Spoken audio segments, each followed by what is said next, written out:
حضرت علی نے فرمایا تھا حضرت فاطمہ کو دفن کرنے کے بعد لکل اجتماع من خلیلین فرقۃ وکل الذی قبل الممات قلیل.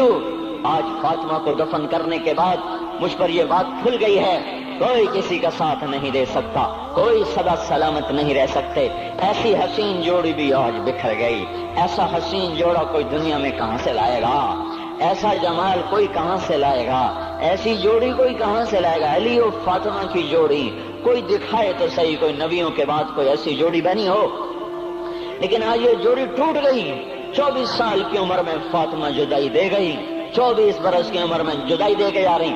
ہاں لیکن بھائی ان کا تو مرنا بھی زندگی تھا. پانی کے لیے اپنے خادمہ سے فرمایا میرے غسل کا پانی رکھو. خادمہ نے پانی رکھا، خود غسل فرمایا، پھر اس کے بعد چارپائی کو درمیان میں رکھوایا اور کپڑے پہنے اور فرمایا علی اس وقت کہیں باہر نکلے تھے، فرمایا اب میں مر رہی ہوں، میرا غسل ہو چکا ہے، مجھے دوبارہ غسل نہ دینا، یہی میرا غسل ہے اور علی کو بتا دینا. اور وہ گئی. ہاں آپ نے کہا تھا حضرت فاطمہ سے میں جا رہا ہوں، وہ رونے لگی. پھر آپ نے پھر کان میں کہا نہیں نہیں تو غم نہ کر، سب سے پہلے تو ہی مجھ سے آ کے ملے گی. پھر وہ ہنسنے لگی. حضرت عائشہ رضی اللہ عنہا دیکھ رہی تھی، پہلے روئی پھر ہنسی. تو کہا یہ کیا بات ہوئی؟ کہا مجھے میرے باپ نے کہا میں جا رہا ہوں تو مجھے رونا آیا. تو پھر انہوں نے فرمایا تو غم نہ کر، سب سے پہلے تو ہی مجھ سے آ کے ملے گی. تو پھر میں خوش ہو گئی. باپ کے جانے کے صرف 6 مہینے کے بعد ابا سے ملاقات ہو گئی. تو حضرت علی فرما رہے ہیں آج دیکھو دیکھو ان افتقادی فاطمہ بعد احمد دلیل علی اللہ یدوم خلیل. آؤ آؤ دیکھو دیکھو میں نے انہی ہاتھوں سے محمد مصطفیٰ کو قبر میں اتارا تھا، آج انہی ہاتھوں سے میں نے فاطمہ کو اتار دیا.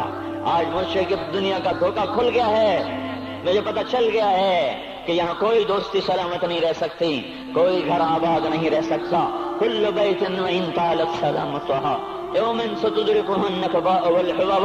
او میرے بھائیو کوئی گھر کتنا آباد رہے سلامت رہے، ایک دن آتا ہے کہ مکڑی کے جالوں کے سوا وہاں کچھ نہیں ہوتا، ہواؤں کی سنسناہٹ کے سوا وہاں کچھ نہیں ہوتا.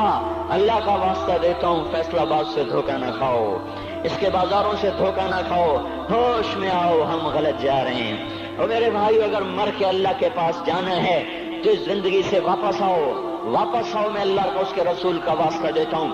اگر مر کے کہیں اور چلے جانا ہے، اگر مر کے اللہ کے پاس نہیں جانا یا اللہ کے رسول کا سامنا نہیں ہے، جو مرضی کرو. پھر ہم بھی چھوڑیں، اب ہمیں بھی کوئی سمجھاؤ. ہم کیوں بول بول کے گلے کی ایک ایک رگ میں درد اتار بیٹھے؟ گھر چھوڑ چھوڑ چھوڑ چھوڑ سارا وجود ہڈیوں میں درد اتر گیا ہے.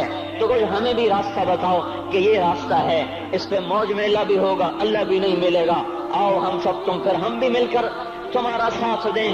ہم کیوں ایسے کھاری اٹھائے ہوئے در در کی ٹھوکریں کھاتے پھر رہے ہیں؟ میرے بھائیو اور اگر ایسا کوئی راستہ نہیں ہے، اور میں بتا رہا ہوں کوئی نہیں ہے، کوئی نہیں ہے، کوئی نہیں ہے. میرے پاس کوئی مضمون نہیں بیان کرنے کو. میں یہ نوجوانوں کو دیکھتا ہوں میرے بند ٹوٹ جاتے ہیں، میں دیوانہ ہو جاتا ہوں کہ میں ان کے کیسے دلوں میں اتر کر ان کے دلوں کی لگاموں کو اللہ کی طرف پھیر دوں اور اس کے رسول کی طرف پھیر دوں. یہ جب گانے بجانے میں ڈوبتے ہیں، جب یہ رقص گاہوں کو چلتے ہیں، جب یہ تاجر غلط تولتے ہیں، اور جب یہ بینک سے قرضے لے کر لمبے لمبے نظام بناتے ہیں، پرائز بانڈ خرید کر دعائیں مانگتے ہیں اللہ میرا بانڈ نکل آئے. او میرا بھائی تجھے کیا ہو گیا؟ تو جوئے پر دعائیں کر رہا ہے کہ یا اللہ میرا بانڈ نکال دے. میں کیسے ہوش میں لاؤں؟ میں تو خود مدہوش ہو چکا ہوں. میں تو صدمے جیسے آدمی کو پاگل کر دیتے ہیں، دیوانہ کر دیتے ہیں. وہ دیوانگی کی کیفیت ہے کہ کوئی سنتا ہی نہیں، کوئی مانتا ہی نہیں. 4 دن کے تھوڑی دیر کے لیے ہائے ہائے کرتے ہیں، پھر وہی ڈگر، وہی راہیں، وہی غفلت، وہی صبحیں، وہی شامیں. کہاں سے کوئی آئے گا؟ کون سی آواز آئے گی؟ کوئی قیامت کے کڑکا کو سننا چاہتے ہو؟ کیا آسمان کے دھماکے سن کے توبہ کرنا چاہتے ہو؟